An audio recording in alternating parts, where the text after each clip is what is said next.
नमस्कार दोस्तों। यहाँ पर यूक्रेन और रशिया के बीच में तनाव की स्थिति बढ़ चुकी है।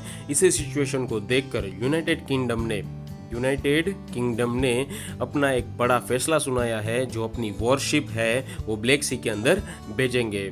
यहाँ पर बहुत सारे क्वेश्चन उभर कर आते हैं, जिसके अंदर ऐसा देखा जाता है कि आखिरकार ऐसा कौन सा रीज़न है कि यूनाइटेड किंगडम अपनी वॉरशिप ब्लैक सी के अंदर भेजेंगे ताकि यूक्रेन को एक सपोर्ट मिल सके। हेलो दोस्तों, मैं हूं यश कुमार संपन्न। आज हम लोग डिस्कस करेंगे यूक्रेन और रशिया के बीच में कौन कौन सा कॉन्फ्लिक्ट है और साथ ही साथ यूनाइटेड किंगडम का इसके अंदर क्या क्या रोल है। Let us discuss. एक चीज़ यहाँ पर याद रखने जैसी ये भी है कि यूक्रेन जो है फिलहाल नाटो का मेंबर नहीं है। आगे यहाँ पर आप रॉयटर्स का एक आर्टिकल पढ़ सकते हैं, जिसके अंदर संडे टाइम्स न्यूज़पेपर ने सबसे पहली रिपोर्ट छापी थी, जिसमें लिखा था कि Ukraine warships to sail for Black Sea in May as Ukraine Russia tensions rise. जैसे यूक्रेन और रशिया के बीच में टेंशन बढ़ा, वैसे ही यूनाइटेड किंगडम ने ऐसा बड़ा डिसीजन लिया कि वो अपनी जो वॉरशिप है वो ब्लैक सी के अंदर डिप्लॉय करेंगे, और वो भी मई के महीने में। यहाँ पे आप जिसकी पिक्चर देख पा रहे हो वो एक्चुअली में यूके की वॉरशिप ही है। आगे अगर डिस्कस करी जाए कि ये पूरा का पूरा मामला जो है क्यों हुआ, कैसे हुआ, let's talk about that news actually what has happened. जैसे मैंने पहले ही बताया कि संडे टाइम्स न्यूज़पेपर में सबसे पहले रिपोर्ट छापी गई थी कि ब्रिटिशरों ने एक ऐसा डिसीजन लिया जो कि एक बड़ा फैसला है, अपनी वॉरशिप जो है ब्लैक सी के अंदर डिप्लॉय कर देना है, और वो भी मई के महीने में। क्यों करना है? क्योंकि यूक्रेन और रशिया के बीच में टेंशन का माहौल बढ़ चुका है। अभी डिप्लॉयमेंट की अगर बात करी जाए तो डिप्लॉयमेंट का उसका एम क्या था? So the deployment is aimed at showing solidarity with Ukraine and Britain's NATO allies, the newspaper also reported। उसका एम एक solidarity को स्थापित करना ही था। यूक्रेन और ब्रिटेन के जो नाटो के मेंबर्स हैं उसके बीच में एक यूनिटी हार्मनी स्थापित करना था। आगे हम डिस्कस करेंगे ब्लैक सी के लोकेशन के बारे में कि ब्लैक सी का लोकेशन किधर है। सबसे पहले थोड़े वर्ड्स को डिस्कस कर लेते हैं। डिप्लॉयमेंट का मतलब होता है कि the actions of bringing resources into effective action, यानी कि तैनाती। एक लश्कर दूसरी जगह पर जाके अपना सब कुछ एक बेस बनाता है तो उसको बोला जाता है डिप्लॉयमेंट। उसके बाद आता है सॉलिडेरिटी का मतलब होता है यूनिटी, हार्मनी, एकजुटता। NATO is the one kind of organisation, North Atlantic Treaty Organization जिसका फुल फॉर्म है। अब बात करते हैं नाटो के बारे में। Let's talk about NATO so you can understand whole thing. NATO का फुल फॉर्म है North Atlantic Treaty Organization. NATO की स्थापना 4 अप्रैल 1949 को हुई थी, और फिलहाल नाटो के अंदर 30 मेंबर की संख्याएं हैं। In present 30 member countries are included in the NATO. The countries joining NATO the most later are Albania and Croatia. 2009 के दौरान जो सबसे लास्ट में जो ज्वाइन हुए थे कंट्रीज वो है अल्बेनिया एंड क्रोएशिया। नाटो का हेडक्वार्टर है ब्रसेल्स यानी कि बेल्जियम के अंदर। अब बात करते हैं व्हाई वाज नाटो फाउंडेड और उसके ऑब्जेक्टिव्स क्या है। आइए डिस्कस कर लेते हैं। व्हाई वाज नाटो फाउंडेड, सबसे पहले ये चीज़ समझना जरूरी है, इसलिए हमें पूरा का पूरा पिक्चर क्लियर हो जाएगा। After the second world war यानी कि द्वितीय विश्व युद्ध के बाद पूर्व के सोवियत संघ ने पूर्वीय यूरोप से अपनी सेनाएं हटाने से इनकार कर दिया। यहाँ पर ये जो सोवियत यूनियन है और यहाँ पर ईस्टर्न यूरोप है, तो सोवियत यूनियन की सेनाएं इधर आ चुकी थी और उसने अपनी सेनाएं हटाने से इनकार कर दिया, और साथ ही साथ उसने उल्लंघन किया अंतर्राष्ट्रीय ट्रीटीज का, यानी कि the violation of international treaties का। उसने पूरा का पूरा एक वायोलेशन बना रखा था, उसने उल्लंघन कर लिया। उल्लंघन कर 1948 में बर्लिन की नाकाबंदी भी कर दी। यहाँ पे आप जो देख रहे हैं वो है बर्लिन। उल्लंघन कर 1948 में बर्लिन की नाकाबंदी कर दी। सोवियत संघ के इस कदम से अमेरिका सहित यूरोप के देशों को लगा कि सोवियत संघ वहां साम्यवादी शासन की स्थापना करना चाहता है, इसलिए अमेरिका ने एक ऐसा संगठन बनाने की पहल की जो कि सोवियत संघ के अतिक्रमण से पश्चिमी देशों की रक्षा कर सके। That is the objective behind this NATO foundation. ठीक है, आप लोग समझ गए होंगे कि नाटो का फाउंडेशन क्यों हुआ था। आइए अभी उसके ऑब्जेक्टिव के बारे में भी डिस्कस कर लेते हैं। उसके ऑब्जेक्टिव में अगर डिस्कस करी जाए तो सबसे पहला निकल कर आता है नाटो का उद्देश्य इसके सदस्य राष्ट्रों की राजनीतिक स्वतंत्रता और सैन्य सुरक्षा को बनाए रखना है। सोवियत संघ के पश्चिमी यूरोप में विस्तार को रोकना भी है। पश्चिमी यूरोप के देशों को एक सूत्र में संगठित करना भी है। कुल मिलाकर इस संगठन का मुख्य उद्देश्य सोवियत संघ के खिलाफ पूरे विश्व समुदाय को एकजुट करना और अमेरिका के प्रभाव को बढ़ाना था। ठीक है, तो ये चीज़ आपको याद रखनी होगी। अगर नाटो का फर्स्ट पॉइंट अगर देखा जाए ऑब्जेक्टिव का, तो ये कहता है कि the NATO was meant to create fear साइकोसिस for Soviet Russia. Soviet Russia के लिए एक फियर साइकोसिस क्रिएट करना था, it is the objective of the NATO. It want Russia that if attacks on any country of Europe और America then the USA would help that affected country. USA एक affected country को help करेंगे अगर Russia ने किसी भी Europe के country और अमेरिका के कंट्री को अटैक किया तो वो उसको हेल्प करेंगे, यही उसने वॉर्न किया था। So this organisation also tried to unite all the countries of Europe and America under one umbrella. It also aim to economic stability of this countries and advancement in military front. Military front में उसका advancement हो जाए, साथ ही साथ उसको economic stability मिल जाए। Europe के country और अमेरिका की कंट्री एक छत के नीचे, एक अम्ब्रेला के नीचे रहे, यूनिटी में रहे, इसका एक उद्देश्य था, उसका एक ऑब्जेक्टिव था। So this organisation also mentally stabilise the European nations. ये यूरोपियन नेशंस को एक मेंटली स्टेबिलाइज भी करता है, मेंटली स्टेबिलाइज भी करने के साथ साथ ये एक आश्वासन भी देता है। So the real objective of NATO was to save the country of Europe and America which was to be attacked by Russia. Russia के द्वारा जो भी अटैक्ट हुआ है, जिस कंट्री को अटैक्ट हुआ है, यूरोप के या अमेरिका के, उसको बचाने का इसका एक मुख्य उद्देश्य था। So that is the NATO's objectives. So जिस तरीके से मैंने आपको पहले बताया था, यूनाइटेड किंगडम अपनी वॉरशिप जो है ब्लैक सी के अंदर डिप्लॉय कर देंगे, तो एटलांटिक ओशन के ऊपर आता है UK, United Kingdom. United Kingdom Black Sea की ओर अगर जाता है तो उसको मेडिटेरियन सी से होकर जाना होता है। अगर उसके रास्ते का और अच्छी तरीके से मुआयना करें तो आपको पता चलेगा कि यहाँ पर है यूनाइटेड किंगडम, यहाँ पर है ब्लैक सी, वो जहाँ पर वो अपनी वॉरशिप डिप्लॉय करेंगे मई महीने के अंदर। यूनाइटेड किंगडम निकलते हैं मेडिटेरियन सी से होके, सी ऑफ अजो में से होकर सी ऑफ मरमरा जाएंगे और उसके बाद ब्लैक सी की ओर पहुँचेंगे। तो ये चीज़ आपको याद रखनी होगी, ये है सी ऑफ अजो और सी ऑफ मरमरा का जो कनेक्ट करता है वो है डार्डेनियल स्ट्रेट, ठीक है।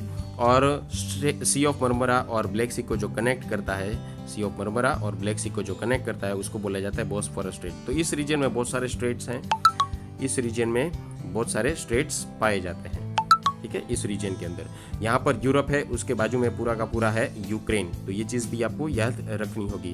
तो आगे बढ़ते हैं कि ये जो क्रीमिया है, सी ऑफ अजो है और क्रिट स्ट्रेट है, वो एक्चुअली है क्या। तो जिस तरीके से मैंने आपको पहले बताया था कि ब्लैक सी के अंदर वो यूके अपनी वॉरशिप डिप्लॉय कर देंगे, तो ब्लैक सी और सी ऑफ अजो को जो एक बीच का रास्ता कनेक्ट करता है, Black Sea and Sea of Azov को एक जो बीच का रास्ता कनेक्ट करता है, ये छोटा सा रास्ता, ये छोटी सी बॉडी जो कनेक्ट करती है उसको बोला जाता है क्रिच, KERCH, क्रिच स्ट्रेट बोला जाता है, ठीक है। तो यहाँ पर क्रीमिया भी लिखा है, तो क्रीमिया एक्चुअली है क्या। सो ये जो क्रीमिया पूरा का पूरा लिखा रहता है, ये जो रीजन है, ये 2014 के अंदर रशिया ने यूक्रेन से एनेक्स कर लिया था, ठीक है। तो ये चीज़ आपको याद रखनी होगी कि 2014 के अंदर रशिया ने क्रीमिया को एनेक्स कर लिया था यूक्रेन से। यहाँ पर ये चीज़ देखने लायक है कि यूनाइटेड किंगडम अपनी वॉरशिप क्यों भेज रहा है इधर ब्लैक सी के अंदर। तो जाहिर सी बात है, अगर यूक्रेन और रशिया की कंपैरिजन की जाए तो यूक्रेन की कैपेसिटी रशिया से कम है, इसलिए यूक्रेन को बचाने के लिए, उसको सपोर्ट देने के लिए यूनाइटेड किंगडम यहाँ पर अपनी ब्लैक सी के अंदर वॉरशिप भेजेगा। तो कौन सी वॉरशिप भेजेगा वो भी देख लेते हैं, आइए। सो यहाँ पर दो तरीके के चीज़ें भेजेगा यूनाइटेड किंगडम, दो तरीके की वॉरशिप भेजेगा ब्लैक सी के अंदर, ठीक है। तो यहाँ पर है ब्लैक सी। सो कौन कौन सी भेजेंगे, type 45 destroyer and type 23 frigate. यहाँ पर आप जिसका पिक्चर देख पा रहे हो वो एंटी सबमरीन टाइप 23 फ्रिगेट है। टाइप 45 डिस्ट्रॉयर जो है जिसके अंदर एंटी एयरक्राफ्ट मिसाइल लगे रहते हैं, और साथ ही साथ टाइप 23 जो है वो है anti submarine type 23 frigate will leave the Royal Navy's carrier task group in the Mediterranean and head through the Bosphorus into the Black Sea. तो ये चीज़ भी आपको याद रखनी होगी। साथ ही साथ यहाँ पर लिखा है HMS क्वीन एलिजाबेथ। ये चीज़ आपको याद रखनी होगी कि HMS क्वीन एलिजाबेथ जो है ये सबसे बड़ा करियर है। फिर ये क्यों नहीं भेजा जा रहा, ये डिस्ट्रॉयर फ्रिगेट भेजा जा रहा है, ठीक है। तो ये एक्चुअली बैकअप प्लान है। HMS क्वीन एलिजाबेथ जो है करियर है उसका, ये पूरा का पूरा उसका बैकअप है टाइप 45 डिस्ट्रॉयर का और टाइप 23 फ्रिगेट का, जिसके ऊपर बहुत सारे हवाई जहाज लगे रहते हैं, बहुत सारे जेट्स लगे रहते हैं। So it is called the RAF 535B Lightning stealth jets and Merlin submarine hunting helicopters. तो ये चीज़ भी आपको याद रखनी होगी। So why this decision is taken, United Kingdom ने ऐसा डिसीजन क्यों लिया है? सो जैसे मैंने पहले ही बताया कि यूनाइटेड किंगडम अपनी वॉरशिप डिप्लॉय करेंगे ब्लैक सी की ओर। फ्यूचर में अगर यूक्रेन और रशिया के बीच में कोई डिफेंस वॉर होता है तो जाहिर सी बात है रशिया की कैपेसिटी ज़्यादा होने की वजह से रशिया ही जीतेगी। सो यूक्रेन को एक सपोर्ट मिल सके इसलिए यूनाइटेड किंगडम ने ऐसा डिसीजन लिया है। सो यहाँ पर डिटेल में बात करी जाए, सो मॉस्को जो रशिया की कैपिटल है, कीव जो यूक्रेन की कैपिटल है, उन दोनों के बीच में टेंशन का माहौल बन चुका है। इस सिचुएशन को देखकर हम समझ सकते हैं कि रशिया और यूक्रेन के बीच में जो बॉर्डर पाई जाती है उस बॉर्डर पर रशिया अपने रशियन ट्रूप्स की बढ़ोतरी करता जाता रहता है। सो रिजल्ट्स में मिलते हैं clashes. So clashes between the army and the pro Russian separatist. After that UK ministry of defence told that UK government was working about that. So United kingdom ऐसा कह रही है कि हम लोग इस मैटर में बातचीत कर रहे हैं, कम्युनिकेशन कर रहे हैं यूनाइटेड किंगडम और यूक्रेन के साथ। ठीक है, आगे देखते हैं कि इन दोनों के बीच में ऐसा संघर्ष क्या है, कॉन्फ्लिक्ट क्या है। सो रशिया और यूक्रेन के बीच में ऐसा संघर्ष क्यों है, वो चीज़ जानने के लिए हमें जाना पड़ेगा 1991 में। तो ये जो पूरा का पूरा रीजन है वो ईस्टर्न यूरोप का है रीजन है जो 1991 में यूएसएसआर का रीजन था। आफ्टर दैट यूएसएसआर डिसइंटीग्रेट हो गया 1991 में। सो देन रशिया फॉर्म हुआ। रशिया फॉर्म होने के बाद रशियन ट्रूप्स इंटरवेन करने लगे some kind of several parts of the USSR. ये यूक्रेन जो है वो उसी पार्ट का एक रीजन है, तो यहाँ पर ये चीज़ आपको याद रखनी होगी। आफ्टर दैट क्रीमिया, जी हाँ ये जो है वो है क्रीमिया। ठीक है, सो अप्रैल महीने में 2014 में रशिया ने क्रीमिया को एनेक्स कर लिया था यूक्रेन से। तो ये चीज़ भी आपको यहाँ पर याद रखनी होगी। April 2014 just after Russia's annexations of Crimea. So 2014 के बाद क्रीमिया जो है पूरा का पूरा रशिया के कंट्रोल में था। After that annexation of the Crimea from the Ukraine, यहाँ पर ये जो येलो पोर्शन है, येलो पोर्शन में प्रो रशियन सेपरेटिस्ट रहते थे। उसका ये कहना था कि उसको रशिया में मिलना था, पर जाहिर सी बात है ये पूरा का पूरा रीजन जो है ये इंटरनेशनली यूक्रेन का है, तो यूक्रेन इस रीजन को जाने तो देगी नहीं। सो ये प्रो रशियन सेपरेटिस्ट ने कई इलाके को अपने अंडर में कर रखा था, जैसे कि लुहांस्क और डोनेस्क, ये सारे जो बड़े बड़े रीजन है उसको अपने अंडर में कर रखा था। पर जाहिर सी बात है इंटरनेशनली ये पार्ट यूक्रेन का होने की वजह से ये इस चीज़ हो नहीं सकती। यहाँ पर है सी ऑफ अजोव और सी ऑफ अजोव के नीचे आता है क्रीमिया। सो 2014 के दौरान रशिया का एक प्लान था कि ये जो रीजन है वो रीजन को स्प्लिट करना है यूक्रेन से और उसकी एक नई एंटिटी क्रिएट करनी है जिसको हम कहेंगे नोवो रूसिया, जिसको कहा जाता है New Russia. But some kind of circumstances Ukraine armed forces ने इसका प्लान नाकाम कर दिया और वहाँ पर इस रीजन में जो लोग रहते हैं वो लोग रहते हैं प्रो रशियन सेपरेटिस्ट, इसलिए ये कॉन्फ्लिक्ट जोन बनकर रह चुका है जिसको कहा जाता है डोनबास। यहाँ पर देखने लायक ये भी एक चीज़ है कि ये जो इलाका है वो पूरा का पूरा इलाका है यूक्रेन का, और यहाँ पर जो लोग रहते हैं वो है रशियन स्पीकिंग लोग जिसके पास रशियन पासपोर्ट है, यूक्रेन में होने की बावजूद भी उसके पास है रशियन पासपोर्ट। तो ये जो पूरा का पूरा इलाका है ये कॉन्फ्लिक्ट जोन बनकर रह चुका है। सो यही रशिया और यूक्रेन के बीच में कॉन्फ्लिक्ट है। सो 2014 के दौरान बहुत सारे कॉन्फ्लिक्ट हुए थे, बहुत सारी कॉम्बैट हुई थी और वो भी लार्ज स्केल में कॉम्बैट्स हुई थी, इसलिए कई लोगों की मौत भी हुई थी। 2015 में एक सीज फायर हुआ जिसको बोला जाता है मिन्स्क पीस डील। यहाँ पर जो मिन्स्क दिखाया गया है वो एक्चुअली में बेलारूस की राजधानी है। इसी पीस डील के तहत प्रिजनर को एक्सचेंज किया गया था और ऐसा माना भी जाता है कि more than 30,000 people have been killed in this conflict. जी हाँ, 13,000 से भी ज़्यादा लोगों की इस कॉन्फ्लिक्ट में मृत्यु हुई थी। यूक्रेन कहता है कि उसके ट्रूप के 26 लोगों की मृत्यु हुई थी इसी कॉन्फ्लिक्ट में और वो भी डोंबास रीजन में।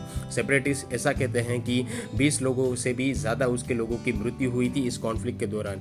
तो यहाँ पर एक चीज़ समझने जैसी है कि 2014 में कॉन्फ्लिक्ट हुआ था, कॉम्बैट हुआ था, इसलिए कई लोगों की मौत भी हुई थी। पर सीज फायर हुआ था 2015 में। तो सीज फायर होने के बावजूद भी रशिया अब फिर से यूक्रेन को क्यों धमकी दे रहा है, आइए उसके बारे में जानते हैं। जो सबसे पहला कारण निकल कर आता है वो है फरवरी महीने में यूक्रेन के जो प्रेसिडेंट है वोलोदिमीर ज़ेलेंस्की, उसने इम्पोज सेक्शन कर दिया है विक्टर भाई साहब के ऊपर, क्योंकि ऐसा माना जाता है कि ये मिस्टर पुतिन के काफ़ी करीबी मित्र है, इसलिए रशिया यूक्रेन को धमकी दे रहा हो, ये भी हो सकता है। दूसरा जो पॉइंट निकल कर आता है वो है Ukraine also banned broadcast by 3 pro Russian TV stations, जहाँ पर प्रो रशियन सेपरेटिस्ट रहते हैं वहाँ के ब्रॉडकास्टर को यूक्रेन ने बैन कर चुका है, तो ये भी एक पॉइंट निकल कर आता है सामने। अगर उसके बाद दूसरे पॉइंट की अगर बात करी जाए, सो हम लोगों ने डिस्कस किया था the Minsk peace deal. Minsk peace deal, Minsk जो है वो बेलारूस की राजधानी है। इस एग्रीमेंट के तहत कई सारे डॉक्यूमेंट्स फुलफिल हुए थे, कई सारे डॉक्यूमेंट्स फुलफिल नहीं हुए थे, वो भी आज तक बाकी है। जैसे का for example there are still no agreement for independently monitored elections in the separatist region. Separatist region में जो इंडिपेंडेंट इलेक्शंस होने वाले थे वो आज तक उसका कोई अता पता है नहीं, क्योंकि वो डॉक्यूमेंट अभी एग्रीमेंट बाकी है, ऐसा कोई उसके पास डॉक्यूमेंट है नहीं। तो ये भी उसका रीज़न हो सकता है कि रशिया यूक्रेन को धमकी दे रहा हो। आगे डिस्कस करते हैं next point.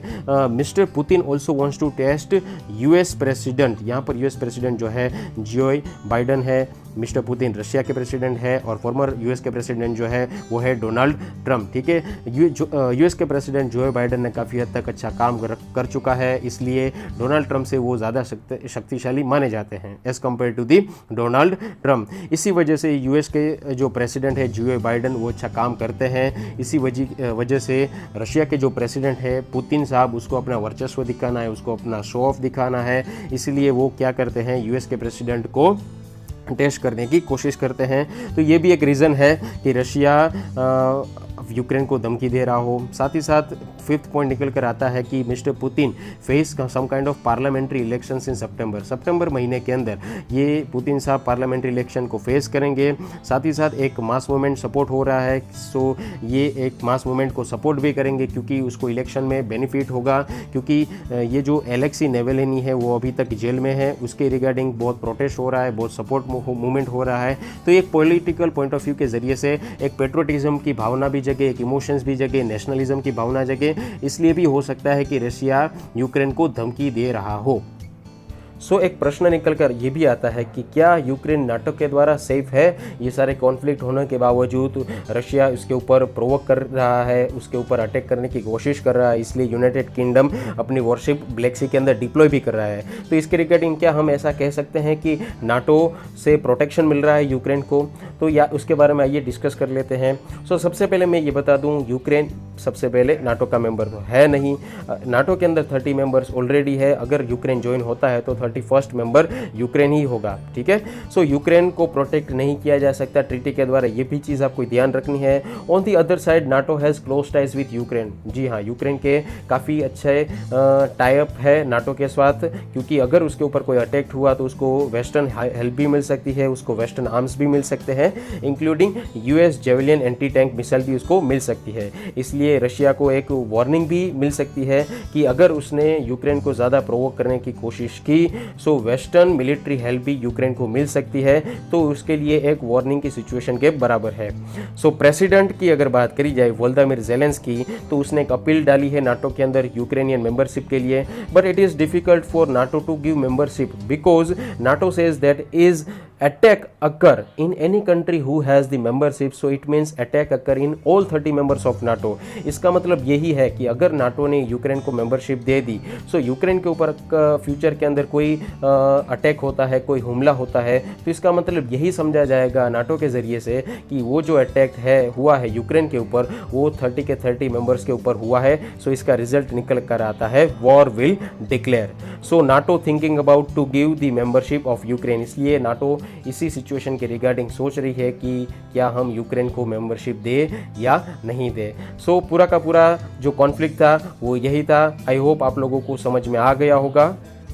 So thank you everyone and Jai Hind.